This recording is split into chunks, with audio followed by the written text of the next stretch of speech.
Mine's Kieran. And I'm Shannon. This is Theo. You're a buggy on the floor. Yeah. My dog is ow! As you can see, we're all ready for bed. So we thought we'd just quickly jump on and tell a bit of our story. We find out about Theo possibly having spina bifida when I was 18 weeks pregnant. And we went to a private scan and they told us that he was a little boy. But then, before we could even process that, Theo, calm down. They kind of said that we needed to go get checked out because he had a lemon-shaped head.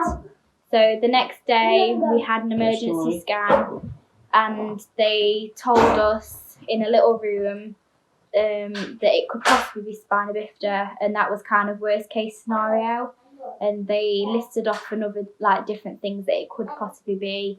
And it wasn't until we went to Nottingham City Hospital and had an MRI scan where obviously they looked deeper.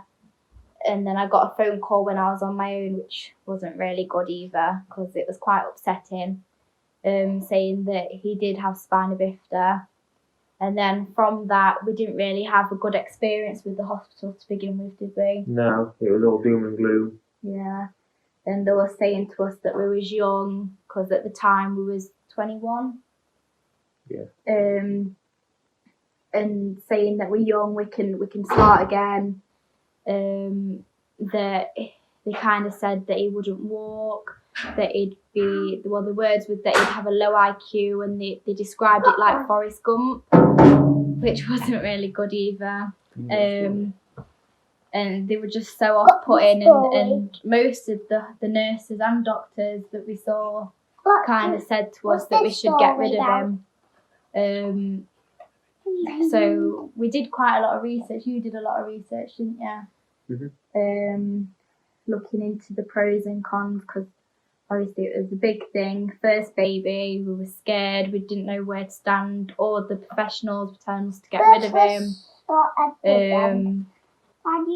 And it wasn't till after we saw the surgeon that actually did his operation. We saw her after we got the scan results back, and she kind of spoke everything back to us. And she explained whereabouts the break was in his spine, and kind of said that it's no one's fault that he's got it, but it's our decision. Don't listen to anyone what they say. It's up to us what we want to do. And looking at him now, it's so glad we didn't listen to what they were saying, because like I was saying, they were saying that we should just get rid of him, that try again basically. Yeah, 3 books. And yeah, it wasn't till we saw her that we felt a bit better about everything. Yeah. She was really good, wasn't she? Yeah. And then he came 2 days early, and we looked, and it was so bizarre, wasn't it? It was like a little bubble. And to be honest, we was quite scared to touch him. We didn't really, I was scared to hold him. So it was right near his bum, so obviously you normally hold him. Doing my example. Yeah. Yeah, and when he was 4 days old, that's when he had his operation, and thankfully everything went fine. So he's got a little scar on his back, and he's catheterised now every 3 hours. He has troubles with his bowels. I mean, you can see he can walk, and he's bounding around everywhere, and he's a bit crazy at the minute. You don't stop him. No, he's not bothered either. He knows that he goes to the toilet different, but he's never bothered. It's like some kids, especially now he started preschool, have noticed that he's still in nappies, and he's just not fazed him at all. He's just like, well, this is what I need. He's kind of like, you do you, I'll do me. She's quite nice. We've never treated him different, have we? No. Even when he falls over, which is a lot, even with his special orthotic shoes, we just kind of say, get up, you're fine. And to be fair, unless it really hurts him, he doesn't really cry, does he? No. He just gets on with it. Persistent. Yeah. Yeah, he just gets on with it. And we're so glad that we didn't listen to them. And if we was in that room then when they were telling us that he'd be stupid and that his life wouldn't be worth living and stuff like that, you'd just go crazy at him now. Can you imagine? Yeah, can you imagine if we just listened to them and like he's just in his own little way. He's perfect, isn't he? Mm. When he's not being naughty. But again, he's just a little boy and he just loves life, don't he? Yeah. He got it! But we hope this helps, that it's not, even though some hospitals and doctors do portray it as doom and gloom, to be honest, most of the people that we did speak to, they didn't know enough about it to even give us any advice anyway, did they? No.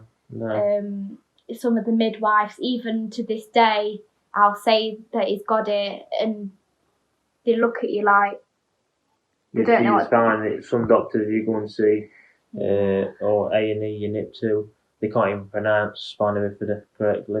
No, or they'll. It's like they do a quick Google search of what it is, and then they explain it back to you, and you're like, well, we know, but you don't feel like you're always taken seriously with it. Like, he does get a lot of water infections, and he's having problems with his bladder at the minute, and because he's got a small bladder and high pressure, and recently he's having more spells of screaming, he's in agony, and like I said, he's not normally one to cry, and you tell them, and they just blow you off because they just think you're being paranoid about it. But with stuff like this, you don't want to take any risk because it could lead to later life problems, which obviously you don't want. You just want to do everything to help them. So hopefully people get a bit more knowledge and they'll kind of take people seriously, because obviously your parents, you spend all your time with them, you know when something's wrong. So but yeah, as you can see in here, he's quite happy with himself. But Theo, can you remember when you was little? No. And what? Come here, look. I want to read stories. Yeah, 3 stories. Good boy. Hey. And can you remember what's That many? Yeah. What's on your back? Do you know? No. What's Do you that? want to show everyone? Scar. Your scar. Turn around, look. I'm going And show him, to look. I say? Yeah. It's your little scar, isn't it? Can you see it? Where? Near your bum. Alright, don't get your bum out. See there, like that? I'll get my bum out. My belly. It is your belly. My belly button. Right, should we get you off to bed now? No, so I'm going to Just go And read read some our stories in stories. bed. that many. Yeah, 3 3 stories. stories. I got that many Yeah, out. good boy. Yeah. Got them. What do you say to everybody? Night, night. And Night-night. thanks for listening. Thanks for listening. Bye. Bye. Bye. Night night. You press the button again. Say night. Night.